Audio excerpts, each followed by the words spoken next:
Hello all, welcome to Bhargavi వంటిల్లు. ఈరోజు వీడియోలో ఒక లంచ్ బాక్స్ రెసిపీని చూపిస్తాను.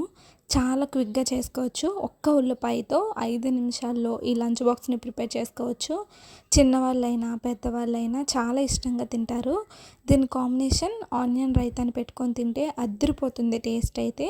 ఎలా ప్రిపేర్ చేసుకోవాలో ఈ వీడియోలో చూపిస్తాను. ముందైతే ప్యాన్లో ఆయిల్ వేసుకోవాలి. ఆయిల్ని ఎంత తక్కువగా యూస్ చేస్తే ఈ రెసిపీకి టేస్ట్ అంత బాగుంటుంది.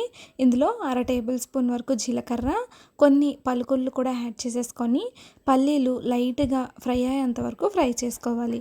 ఇవి కాస్త ఎర్రగా అయిన తర్వాత సన్నంగా నిలువుగా కట్ చేసుకున్న 1 కప్పు వరకు ఒక పెద్ద ఉల్లిపాయని కట్ చేసుకుని యాడ్ చేసేసుకోవాలి. 1 కప్పు వరకు యాడ్ చేసుకుంటే సరిపోతుంది. ఆనియన్స్ కాస్త ఈ విధంగా మగ్గిన తర్వాత ఇందులో రుచికి తగినంత సాల్ట్ని, కొద్దిగా కారాన్ని కూడా యాడ్ చేసుకోండి. 1/2 టేబుల్ స్పూన్ వరకు పసుపును కూడా యాడ్ చేసేసుకొని బాగా మిక్స్ చేసేసుకోవాలి. ఈ కారం పసుపులో ఉన్న పచ్చివాసన కాస్త పోయేంత వరకు ఫ్రై చేసుకోవాలి. ఇలా కాస్త ఫ్రై అయిన తర్వాత ఇప్పుడు ఉడికించుకొని పక్కన పెట్టుకున్న రైస్ని యాడ్ చేసేసుకోవాలి. ఇక నేను 1 కప్పు వరకు రైస్ని యాడ్ చేస్తున్నాను. మీకు రైస్ ఎంత అయితే సరిపోతుందో అంత రైస్ని ఆ క్వాంటిటీకి తగ్గట్టుగా యాడ్ చేసేసుకోండి. ఈ విధంగా మొత్తం కలిసేటట్టు మిక్స్ చేసేసుకోవాలి.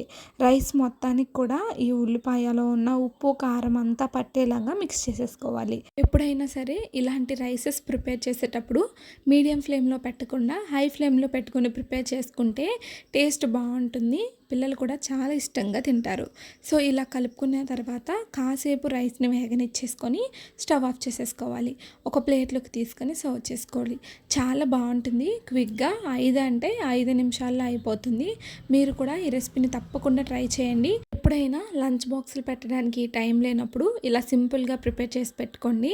చాలా బాగుంటుంది. మరి మీరు కూడా ట్రై చేసి మీకు ఎలా కుదిరిందో కింద కామెంట్ సెక్షన్లో కామెంట్ చేయండి. ఈ వీడియో కనుక నచ్చినట్టయితే లైక్ చేసి, షేర్ చేసి, సబ్స్క్రైబ్ చేయండి.